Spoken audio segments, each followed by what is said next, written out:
तो जो है थर्मोडायनेमिक्स हम पढ़ रहे थे। थर्मोडायनेमिक्स में हमने लास्ट क्लास में पढ़ा था सिस्टम क्या होता है और सराउंडिंग क्या होता है। मैंने बताया था कि यूनिवर्स का वो पार्ट जो अंडर इन्वेस्टिगेशन है उसे क्या बोलते हैं, सिस्टम। यानी जिस चीज की आप स्टडी कर रहे हो वो क्या है, सिस्टम। उसको छोड़ के बाकी जो बच जाते हैं वो सब कुछ क्या कहलाते हैं, सराउंडिंग कहलाते हैं। अगर हम बात करें सिस्टम और सराउंडिंग के बीच क्या होती है, बाउंड्री। और बाउंड्री सिस्टम को सराउंडिंग से सेपरेट करती है। बाउंड्री हमने जो पढ़ी थी वो तो rigid, flexible, real, imaginary, adiabatic और डायथर्मिक थी। लेकिन इंपॉर्टेंट मैंने बताया था क्या था, एडियाबैटिक और डायथर्मिक। डायथर्मिक बाउंड्री ऐसी बाउंड्री होती है जहां से हीट का फ्लो हो सकता है, मतलब हीट अंदर या बाहर आ जा सकती है। ऐसे बाउंड्री को क्या बोलते हैं, डायथर्मिक। वेरज एडियाबैटिक बाउंड्री क्या थी, जिससे हीट का फ्लो आसानी से ना हो, उसे हम क्या बोलते हैं, एडियाबैटिक बाउंड्री बोलते हैं। फिर हमने पढ़ा था सिस्टम्स के type, open, closed and isolated system. अगर open, closed and isolated system की बात करें तो ओपन सिस्टम जहां से हीट और मैटर दोनों का एक्सचेंज हो पाए तो उसे क्या बोलते हैं, ओपन सिस्टम। जहां मैटर यानी मास का चेंज ना हो लेकिन केवल हीट चेंज हो जाए तो उसे क्या बोलते हैं, क्लोज्ड। और जहां ये दोनों ही ना हो पाए उसे क्या बोलते हैं, आइसोलेटेड सिस्टम बोलते हैं। फिर पढ़ा था हमने state function and path function. State function जो डिपेंड करते हैं किसके ऊपर, इनिशियल एंड फाइनल कंडीशन के ऊपर। उसके अलावा कोई मतलब नहीं है कैसे हुआ, कहां हुआ, किस तरीके से हुआ, सिर्फ इनिशियल एंड फाइनल कंडीशन, उसे क्या बोलते हैं, स्टेट फंक्शन।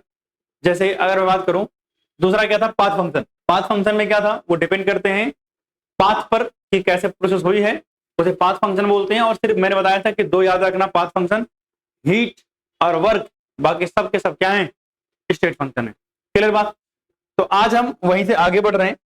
अगर हम बात करें थर्मोडायनेमिक प्रॉपर्टीज, क्या चीज, थर्मो डायनामिक प्रॉपर्टीज। जो थर्मोडायनेमिक प्रॉपर्टीज हैं ये हमारे पास दो तरीके की होती हैं। एक होती है एक्सटेंसिव प्रॉपर्टी और एक होती है इंटेंसिव प्रॉपर्टी। कौन सी प्रॉपर्टीज, एक्सटेंसिव प्रॉपर्टीज और दूसरी क्या होती हैं, इंटेंसिव प्रॉपर्टीज।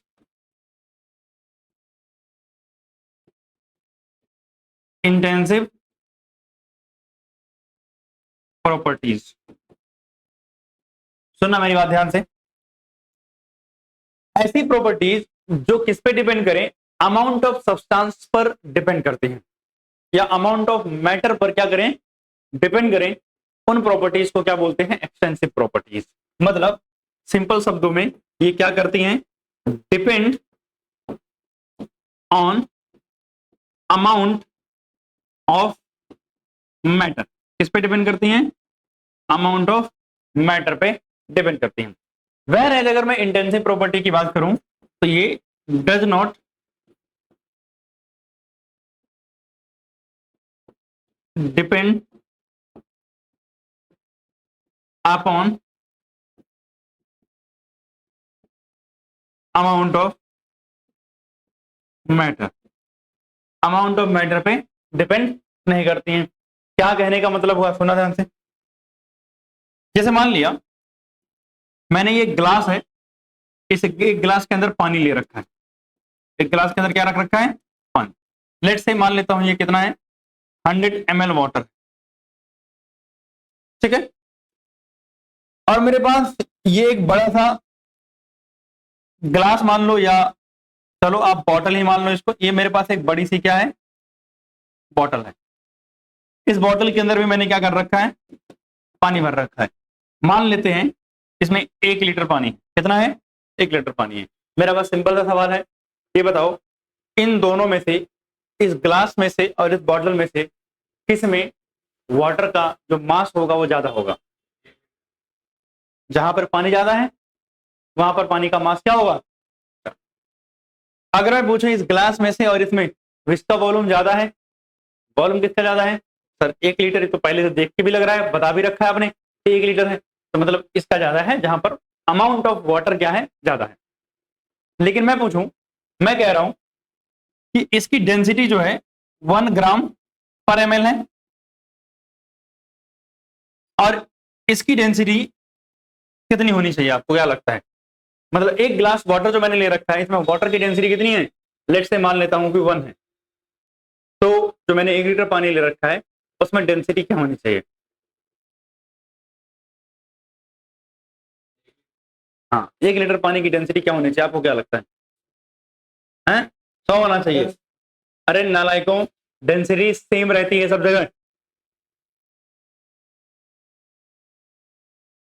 इस बात से कोई फर्क नहीं पड़ता कि वाटर 100 ml था, या वाटर 1 लीटर था, या वाटर का पूरा तालाब है, कोई फर्क नहीं पड़ता है। डेंसिटी सब जगह क्या होती है? सेम होती है। डेंसिटी क्या होता है? मास अपॉन में volume.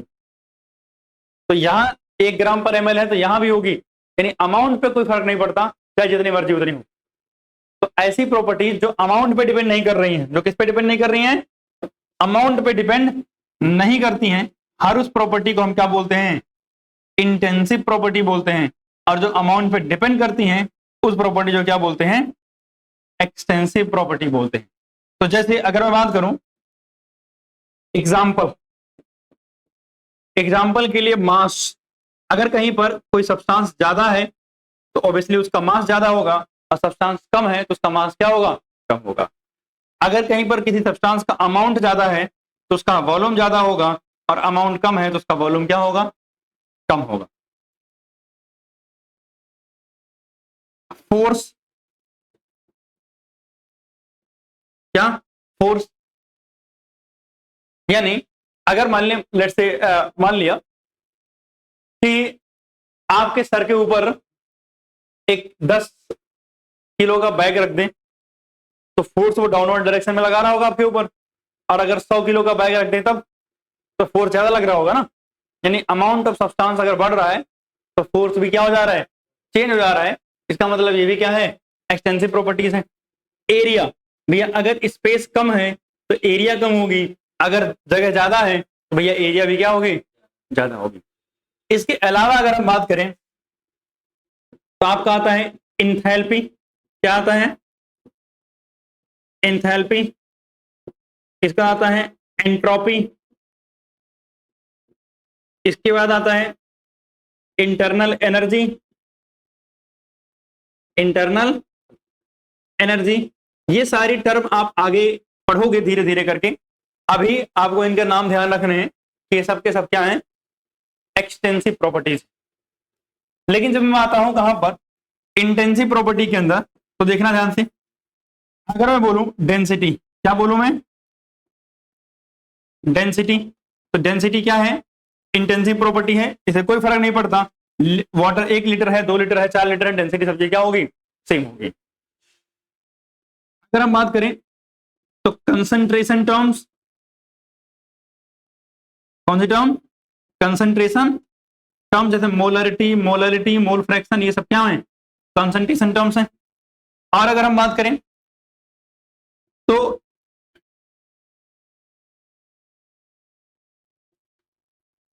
Specific heat capacity, specific heat capacity.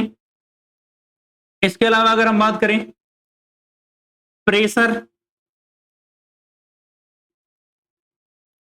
ये सब के सब क्या है? इंटेंसिव प्रॉपर्टीज हैं। सुनो ध्यान से, नीचे आप थोड़ी सी जगह छोड़ दोगे, आगे हम जैसे जैसे चैप्टर पढ़ते जाएंगे मैं साथ साथ में हर जगह बताता रहूंगा कौन एक्सटेंसिव कौन इंटेंसिव, और एक्सप्लेन भी करता रहूंगा ये क्यों हो रहे हैं इंटेंसिव और क्यों हो रहे हैं एक्सटेंसिव। मतलब इतना ज्यादा नहीं छोड़ना है कि पूरा पेज, मतलब ठीक है 2 4 5 लाइन जगह होना चाहिए, ज्यादा ज्यादा 2 4 5 एग्जाम्पल ऐड हो जाएंगे और कुछ नहीं, ठीक है ना।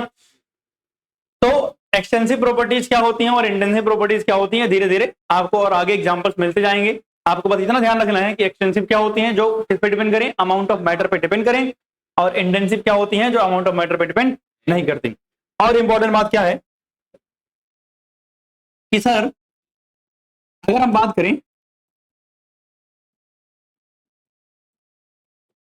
जब हम दो एक्सटेंसिव प्रॉपर्टी को डिवाइड करते हैं, किसको डिवाइड करेंगे, यानी एक्सटेंसिव प्रॉपर्टी के साथ डिवाइड करते हैं, तो जो रिजल्ट आता है वो क्या आता है, इंटेंसिव प्रॉपर्टी आता है।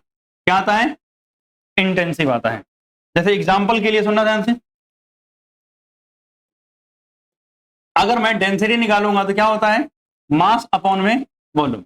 आपको पता है मास क्या है, एक्सटेंसिव, वॉल्यूम क्या है, एक्सटेंसिव, डेंसिटी क्या है, इंटेंसिव। अगर मैं प्रेशर की बात करूं तो क्या होता है, फोर्स अपॉन में एरिया। फोर्स क्या है, एक्सटेंसिव, एरिया क्या है, एक्सटेंसिव, प्रेशर क्या है, इंटेंसिव। ठीक, और अगली बात क्या,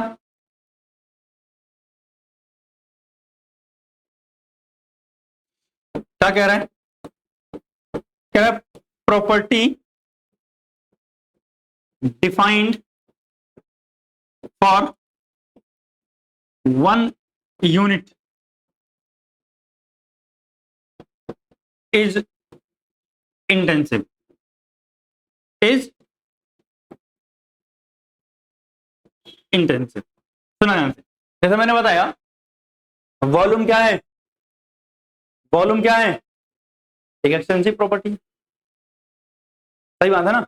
मास क्या है, एक एक्सटेंसिव प्रॉपर्टी है। लेकिन सुना, अगर मैं बोलूं मास पर यूनिट वॉल्यूम, यानी मैंने एक यूनिट वॉल्यूम के लिए मास को डिफाइन कर दिया, तो वो क्या हो जाएगा, वो क्या हो जाएगा, एक्सटेंसिव प्रॉपर्टी से नहीं इंटेंसिव प्रॉपर्टी बन जाएगा।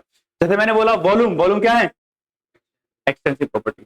मैं बोल रहा हूं 1 मोल का वॉल्यूम, यानी वॉल्यूम ऑफ 1 मोल, तो वो क्या हो जाएगा, इंटेंसिव प्रॉपर्टी। समझ रहे हो बात ना। तो अगर हम किसी चीज को एक यूनिट के लिए डिफाइन कर दें, जैसे अगर मैं बात करूं हीट कैपेसिटी, एक्सटेंसिव प्रॉपर्टी होती है, लेकिन मैं बोला हीट कैपेसिटी पर मोल, तो क्या हो जाएगी, इंटेंसिव प्रॉपर्टी हो जाएगी। मतलब अगर मैं किसी चीज को एक मोल, एक यूनिट के लिए डिफाइन कर दूं, तो वो सब क्या कहलाएंगी, इंटेंसिव प्रॉपर्टीज हो जाएंगी। क्लियर बात। तो एक्सटेंसिव प्रॉपर्टी और इंटेंसिव प्रॉपर्टी, आई होप आप सबको ये सब क्लियर है। आप सुनना मेरी बात ध्यान से। अगर मैं बात करूं तब हमारे पास आगे जो टॉपिक आता है उसका नाम है थर्मोडायनेमिक प्रोसेस। क्या नाम है, थर्मोडायनेमिक प्रोसेसेस।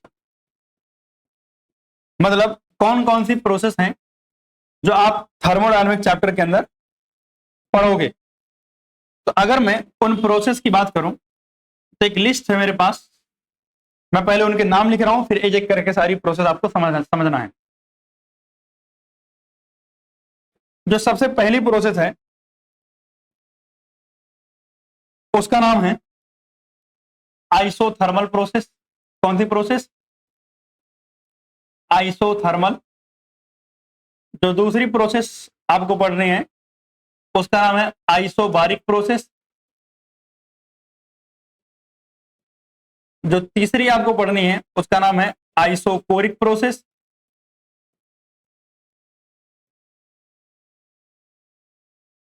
जो चौथी आपको पढ़नी है उसका नाम है एडियाबैटिक प्रोसेस।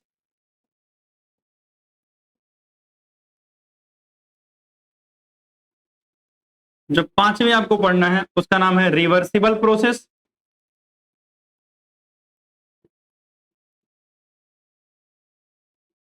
अगला जो पढ़ना है वो है इरिवर्सिबल प्रोसेस।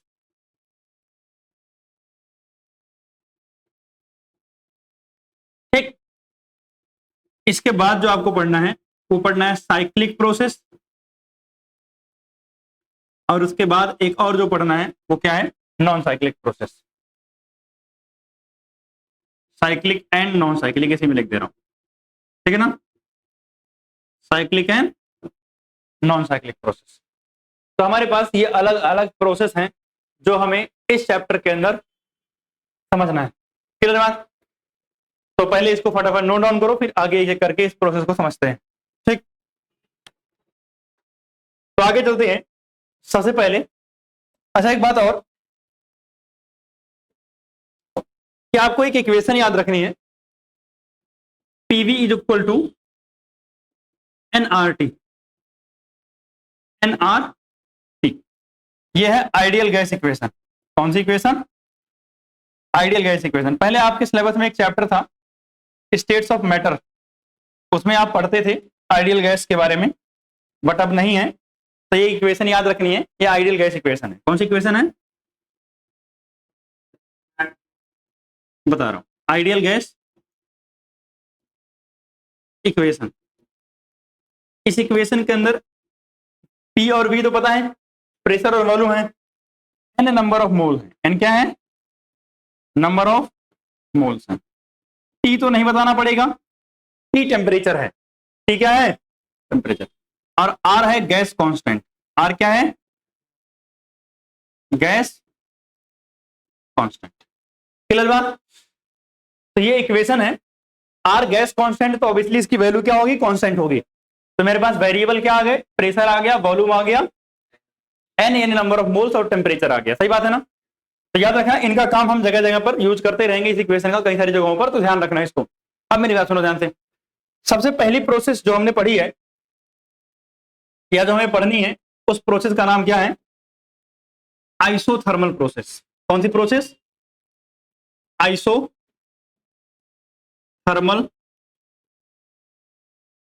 प्रोसेस।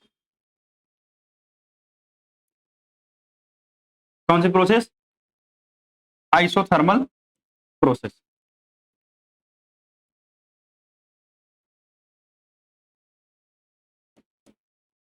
अगर मैं आइसोथर्मल प्रोसेस की बात करूं तो यहां आप जो कुछ समझ में आ रहा है, सबसे पहली बात, आइसो मीन्स होता है सेम, और थर्म का मतलब होता है क्या? हीट या टेम्परेचर, यानी चेंज टेम्परेचर में नहीं होगा। मतलब temperature remains constant, temperature remains constant, यानी टेम्परेचर में कोई बदलाव नहीं होगा। मतलब सिंपल शब्दों में मैं ये बोल दूं कि सर डेल्टा टी यानी चेंज इन टेम्परेचर कितना होगा? 0 होगा। लेकिन सुनना, प्रेशर एंड वॉल्यूम ये क्या होंगे? वेरिएबल होंगे। मतलब इसमें चेंज हो सकता है, इसमें चेंज हो सकता है। एक और बताओ कि यहाँ हीट का एक्सचेंज होगा। यहाँ क्या होगा? हीट का एक्सचेंज होगा। मतलब याद रखना इसको, हीट एक्सचेंज अगर, यानी हीट ट्रांसफर यहां होगी, लेकिन टेम्परेचर क्या रहेगा? कांस्टेंट रहेगा, यानी टेम्परेचर में कोई चेंज नहीं आएगा। अगर मान लिया मेरे पास कोई आइडियल गैस है, कौन सी गैस है? Ideal gas. For ideal gas एक और छोटी सी बात याद रखना कि delta U is equal to 0 होगा। अच्छा, डेल्टा यू कहीं कहीं ई भी लिखा होता है, slash E is equal to क्या होगा? 0। और डेल्टा एच भी कितना होगा? 0 होगा। एक मिनट जस्ट। हाँ, तो मैं क्या बोल रहा था कि आइडियल गैस के लिए डेल्टा यू और ई ये क्या है? इंटरनल एनर्जी है। अभी आपको नहीं पता है डेल्टा एच क्या होता है, इंथैल्पी होता है, बट आप आगे चैप्टर में पढ़ोगे तो वहां काम आएगा, और उस समय इसको ध्यान रखना। पीछे आके बताऊंगा कहां लिखवाया था मैंने, ठीक है ना? अब सुना ध्यान से, आइसोथर्मल प्रोसेस के अंदर एक और चीज अगर बताऊं, वैसे तो कोई दिक्कत नहीं है, एन एंड टी ये क्या होते हैं? कांस्टेंट होते हैं। टेम्परेचर तो कांस्टेंट होगा, ये तो आपको पता ही है। सही बात है। अगर मैं इस प्रोसेस की एग्जांपल की बात करूं, किसकी बात करूं? एग्जांपल की, तो all phase transition, all phase transition. अब फेज ट्रांजिशन का मतलब सॉलिड से लिक्विड बनना, लिक्विड से गैस बनना, या गैस से सॉलिड बनना। ये जो फेज ट्रांजिशन है ये क्या होते हैं? आइसोथर्मल प्रोसेस होते हैं। इंपॉर्टेंट बात सुना ध्यान से, ये नहीं कि जब आप सॉलिड से लिक्विड बना रहे होते हैं तो पहले गर्म करना पड़ता है, तो ऑब्वियसली टेम्परेचर चेंज होगा। लेकिन एक समय आता है जितना टेम्परेचर चेंज होना था हो गया है, उसके बाद जिस पॉइंट पर जाकर के सॉलिड से लिक्विड बनता है वो क्या होता है? वहां पर टेम्परेचर में चेंज नहीं आता, वहां टेम्परेचर क्या रहता है? कांस्टेंट रहता है। इसलिए ध्यान रखना, ऐसा नहीं है कि जब आप ट्रांजिशन करोगे तो बिल्कुल ही आपको टेम्परेचर बढ़ाने घटाने की जरूरत नहीं पड़ेगी। लेकिन कब? एक ऐसा पॉइंट आएगा जब सॉलिड से लिक्विड बन रहा होगा, उस समय पर प्रोसेस क्या होगी? टेम्परेचर उसमें क्या होगा? कांस्टेंट होगा। इसके बाद अगर बात करूं तो मेरे पास जो दूसरा आता है उसका नाम है आइसोबारिक प्रोसेस। क्या नाम है? आइसोबारिक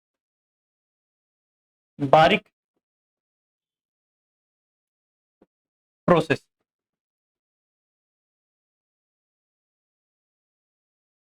अगर मैं बात करूं आइसोबारिक प्रोसेस की, तो ऐसी प्रोसेस जहां पर क्या कांस्टेंट हो? प्रेशर कांस्टेंट हो। जहां क्या कांस्टेंट हो? प्रेशर रिमेन्स कांस्टेंट, यानी प्रेशर में चेंज नहीं आएगा। अरे बार का मतलब, बार यूनिट किसकी है? प्रेशर की। और आइसो मीन सेम, यानी प्रेशर क्या रहेगा? कांस्टेंट। यानी डेल्टा पी कितना होगा? 0 होगा। यानी चेंज इन प्रेशर होगा ही नहीं भाई, अगर प्रेशर ही कांस्टेंट है तो प्रेशर में चेंज तो होगा ही नहीं।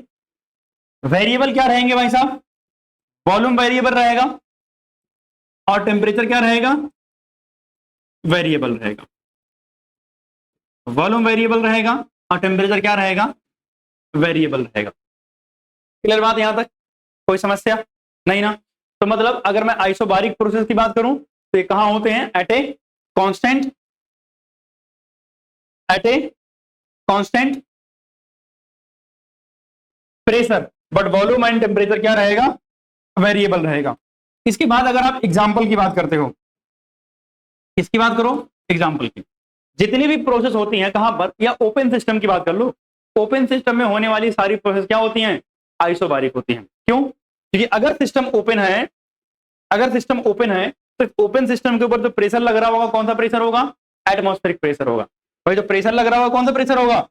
ओपन सिस्टम के अंदर यहां पर जो प्रेशर यहां सरफेस पे लग रहा होगा वो कौन होगा? एटमॉस्फेरिक प्रेशर होगा। और एटमॉस्फेरिक प्रेशर तो कांस्टेंट होता है ना, 1 atm का, उसमें कुछ चेंज आएगा क्या? नहीं आएगा ना। तो मतलब हम बोले अगर कि ऐसी प्रोसेस, यानी प्रोसेस इन ओपन सिस्टम,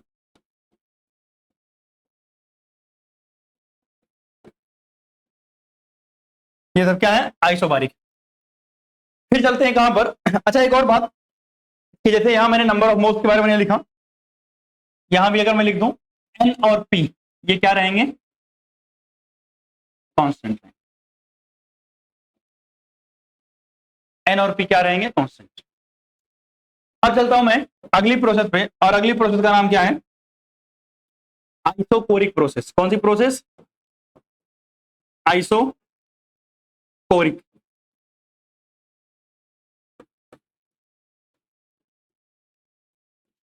अगर हम आइसोकोरिक प्रोसेस की बात करें तो आइसोकोरिक प्रोसेस ऐसी प्रोसेस है जहां पर क्या कांस्टेंट रहता है भैया? वॉल्यूम। क्या कांस्टेंट रहेगा?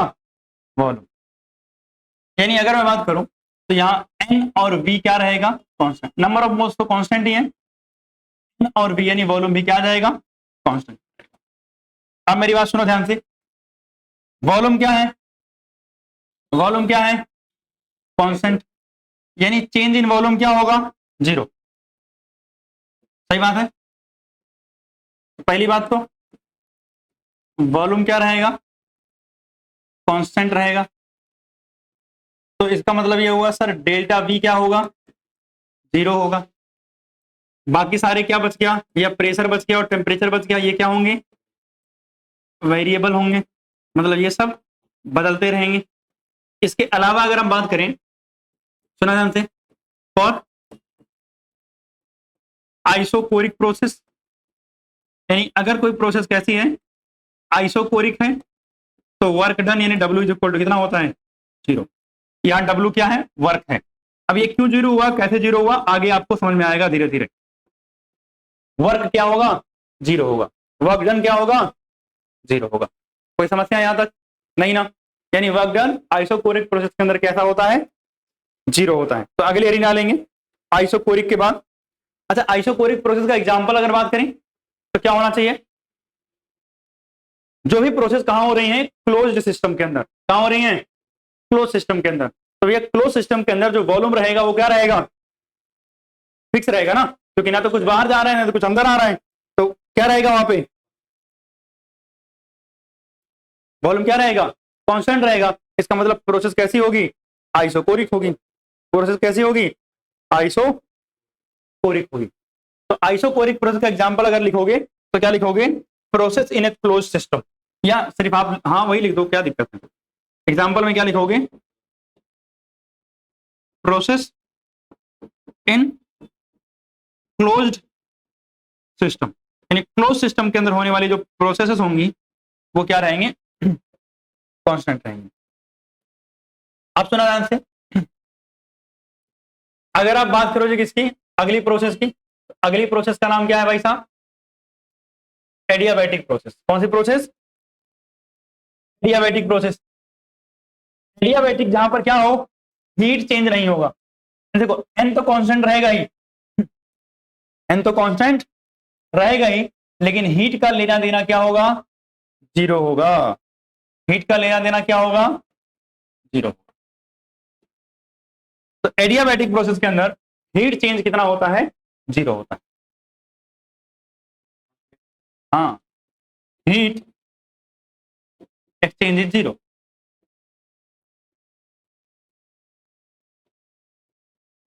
हीट एक्सचेंज क्या है,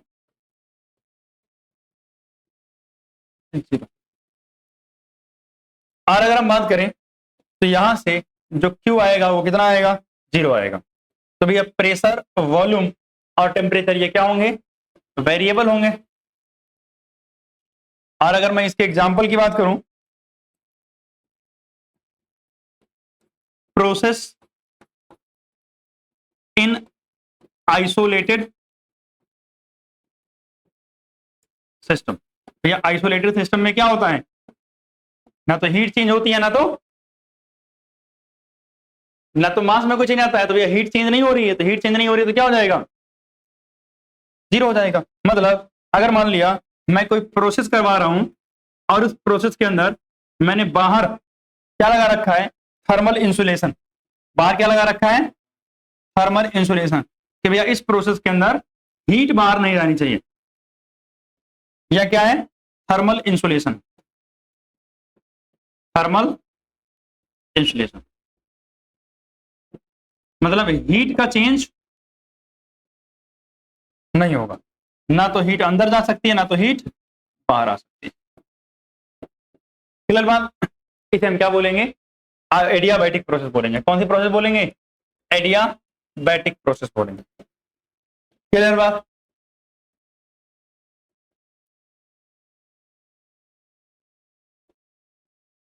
कौन सी प्रोसेस बोलेंगे भाई साहब, एडियाबैटिक प्रोसेस बोलेंगे। क्लियर बात। अगली प्रोसेस जिसका नाम क्या है, रिवर्सिबल एंड इरिवर्सिबल प्रोसेस। अच्छा, रिवर्सिबल इरिवर्सिबल से पहले हम साइक्लिक एंड नॉन साइक्लिक की बात कर रहे हैं। किसकी बात कर रहे हैं, साइक्लिक एंड नॉन साइक्लिक। तो हमारे पास जो अगली प्रोसेस है उसका नाम है साइक्लिक प्रोसेस। क्या नाम है, साइक्लिक प्रोसेस।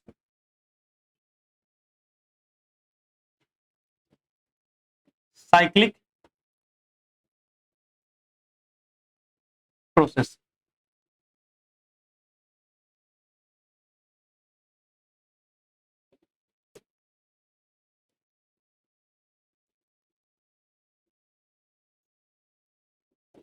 अगर मैं साइक्लिक प्रोसेस की बात करूं, प्रोसेस इन विच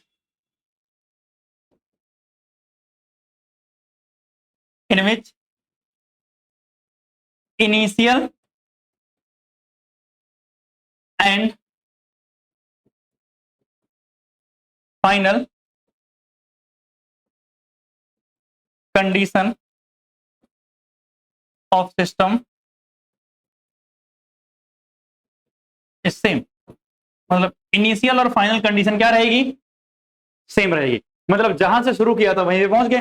जैसे मान लिया मैंने आपको दिया एक कंटेनर का टेम्परेचर बढ़ाने के लिए, आपने टेम्परेचर बढ़ाया, पहले 40 डिग्री पे गए और फिर बढ़ा के वापस कहाँ गए, 10 पे। यानी स्टार्ट 10 से किया था, गए कहां पर, 10 डिग्री सेल्सियस पर। इनिशियल फाइनल सेम हो गया। तो अगर इनिशियल फाइनल सेम हो गया तो प्रोसेस क्या हो जाएगी, साइक्लिक हो जाएगी। आप सोचो जो साइक्लिक प्रोसेस होती है ना, उसमें सारे के सारे जो स्टेट फंक्शन होते हैं वो क्या होंगे, स्टेट फंक्शन जीरो होंगे। स्टेट फंक्शन सारे के सारे क्या होंगे, जीरो होंगे। क्यों, क्योंकि स्टेट फंक्शन इनिशियल और फाइनल कंडीशन पे डिपेंड करते हैं, और इनिशियल और फाइनल कंडीशन तो क्या है, सेम है, सही बात है ना, तो जीरो हो जाएगा। अगली हमारी होती है नॉन साइक्लिक प्रोसेस। कौन सी process? Non cyclic process.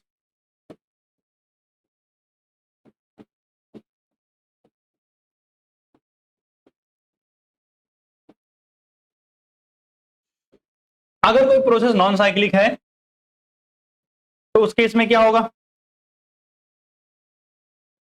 Initial and final condition same नहीं होगी, वो क्या होगा? डिफरेंट होगी। और अगर इनिशियल और फाइनल कंडीशन डिफरेंट हुई तो चेंज इन स्टेट फंक्शन क्या हो जाएगा? जीरो नहीं होगा। क्लियर बात? नोट करो इसको।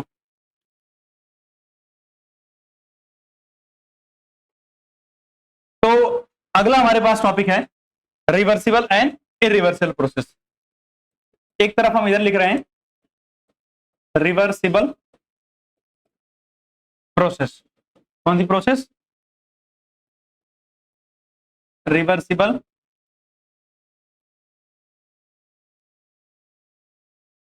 प्रोसेस। और एक तरफ हम लिख रहे हैं इरिवर्सिबल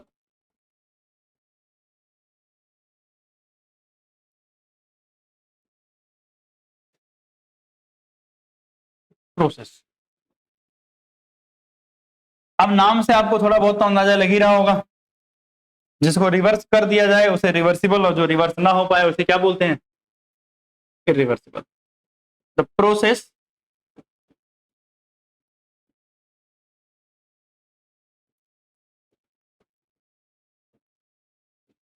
which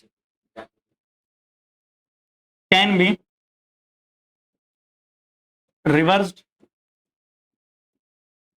या जिसको रिवर्स किया जा सकता है वो क्या होती है? Reversible process. और भैया which can not be reverse, जिसको रिवर्स नहीं किया जा सकता। ठीक है, तो बात तो आसान सी थी। सुनो ध्यान से, इसमें क्या होता है रिवर्सिबल प्रोसेस के अंदर? Driving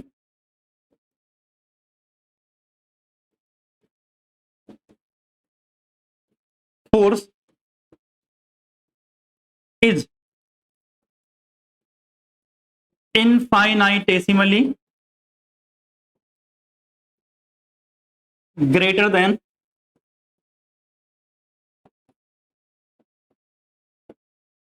then opposing force. Infinitesimally greater than opposite force. और अगर मैं बात करूं यहां पर, तो driving force is much greater than opposing force. समझा रहा हूं सारी चीजें, पहले एक बार लिख लूं। अगर हम बात करें ये प्रोसेस क्या होती है? occurs in infinitesimally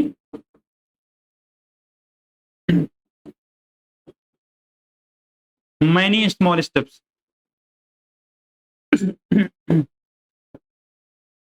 many small steps, ये बहुत सारे छोटे छोटे स्टेप्स में होती है।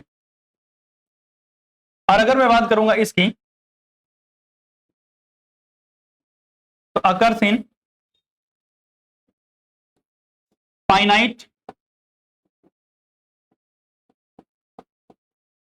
या यूजुअली सिंगल स्टेप में। Usually single large step.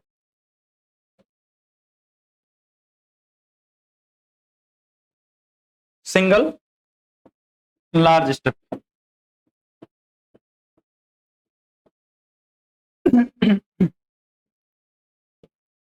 यहां क्या होगा? Each step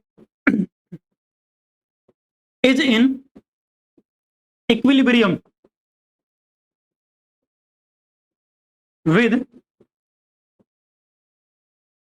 previous.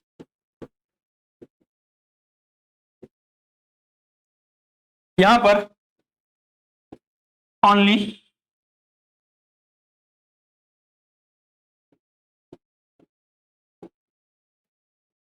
only initial state are in equilibrium. यानी जब प्रोसेस स्टार्ट हुई थी उसी समय बस स्टार्टिंग में इक्विलिब्रियम था, उसके बाद इक्विलिब्रियम कभी नहीं आता है। और यहां सुनना ध्यान से, जो P एक्सटर्नल यहां होता है इज इक्वल टू क्या होता है, P internal plus minus dP। और यहां पर P external is equal to क्या होता है, P internal plus minus delta P। और अगर आप एग्जाम्पल की बात करोगे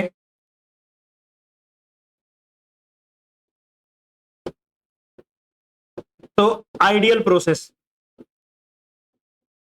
वैसे अगर बात करूं आइडियल प्रोसेस नेचर में जनरली एग्जिस्ट नहीं करती है, वो रिवर्सिबल होती है। जबकि नेचर के अंदर होने वाली जितनी भी प्रोसेस हैं, ऑल नेचुरल प्रोसेस, वो सब क्या है, इरिवर्सिबल है। ऑल नेचुरल प्रोसेस यानी नेचर के अंदर होने वाली जितनी भी प्रोसेसेस हैं वो सब के सब क्या है, रिवर्सिबल, इरिवर्सिबल। क्या है, इरिवर्सिबल। अब सुनना, ये जो बातें मैंने बताई हैं इसको हम समझते हैं with the help of example. ठीक, सुनना और एग्जांपल देखना। मैंने क्या किया, एक एक कंटेनर लिया और इस कंटेनर पे मैंने क्या लगा दिया, पिस्टन। क्या लगा दिया मैंने, पिस्टन लगा दिया। क्या लगा दिया, पिस्टन। ठीक है ना। तो भैया ये हमारा क्या है, पिस्टन। और इसको फिल करते हैं कहीं से, हाँ ये पिस्टन, ठीक है ना। और हमने इस पिस्टन के ऊपर एक डंडी लगा दी।